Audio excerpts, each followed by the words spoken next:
because that's not even he's not even talking about a drug experience. So he could be. Right. Yeah, Maybe. we've been studying, or there's a group at University of Michigan that's been looking at endogenous DMT that's made in the mammalian brain, and it increases during death. And especially it increases in the visual part of the brain.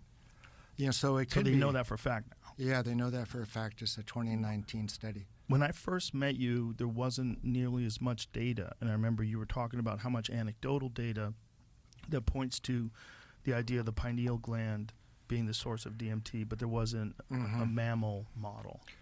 Yeah, the pineal DMT story. It sounds pretty obscure, but it's pretty controversial. I mean, there are some data supporting the view that the pineal makes DMT, and other data don't.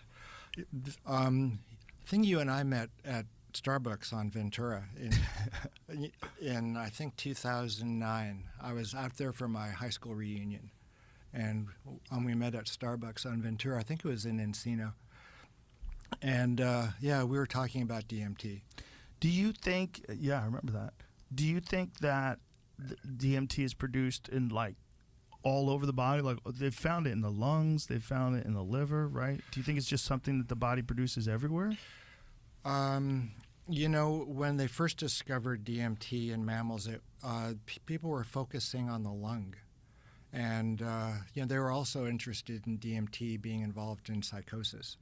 And, there was a, joke, or I don't know if you call it a joke, but an idea that schizophrenia was a lung disease because you were producing, too much DMT. And they were doing studies to inhibit DMT in schizophrenics or increase it. Oh, wow. That makes sense. Yeah, it does make sense. That completely makes sense.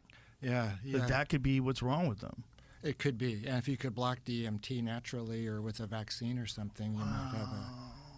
That completely makes sense. Because I've seen people on it that like fight it and panic. And imagine if that was like a constant state you were involved. That would look totally similar to someone being schizophrenic. If it was a constant state, you'd have to come up with some ideas about what was going on. And I think that possibly would then, lead to the delusions, the crazy ideas about what's going on. Yeah, that makes sense.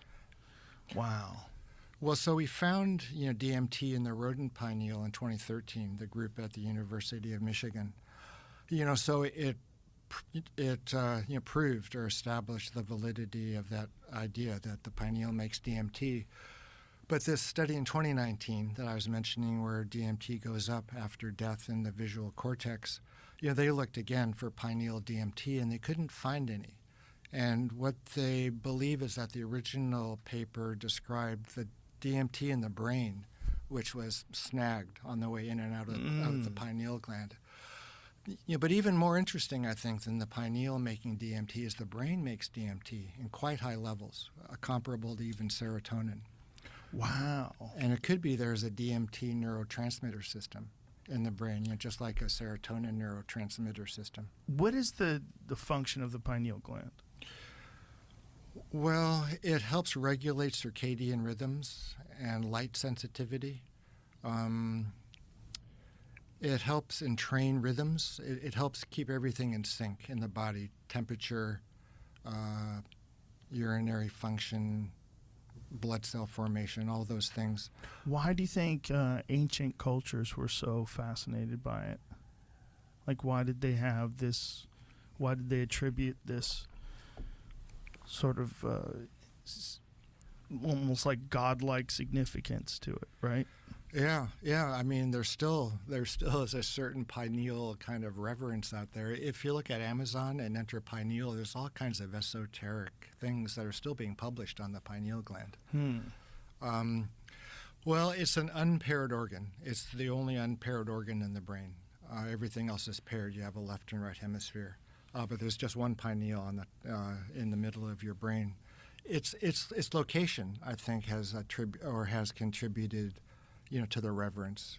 It's just under the fontanelle, and certain kinds of spiritual experiences are also felt there. And so it was the physical corresponding position of the subjective experience. So people thought it must be occurring in the pineal gland. You know, I have a friend who's really into Aztec, savagery, history, and he told me, this is kind of grim, but he told me that the Aztecs used to burn people when they were alive to really like freak them out, and then take their brains out and eat their brains because of all the hormones and all of the things that were going on. Whoa. Yeah, so the pineal gland. That is heavy. That's heavy, I know. That is so heavy. Yeah, but they found it gave them, whatever, superhuman strength or religious ecstasy. Isn't it fascinating that that also will kill you? Like that's where people get prion diseases. They get it from eating brain and spinal tissue, right? Right. Like cannibals when they get that Jakob Creutzfeldt. Jakob Creutzfeldt, yeah. Thank you for pronouncing it better. Well, when I was a medical student, we were always on the hunt for Jakob Creutzfeldt patients because, they were rare and very interesting. How many did you discover? Maybe just 2 or 3. And how did they come into contact with it? How did they come into contact with it? I think, they were like from Africa. And they ate maybe some bush meat or something, or some primate meat? Sheep meat or monkey meat. Yeah. Oh, sheep meat? You can get it from sheep meat as well? I thought there was a thing with cannibals, and there was a thing with mad cow disease, which is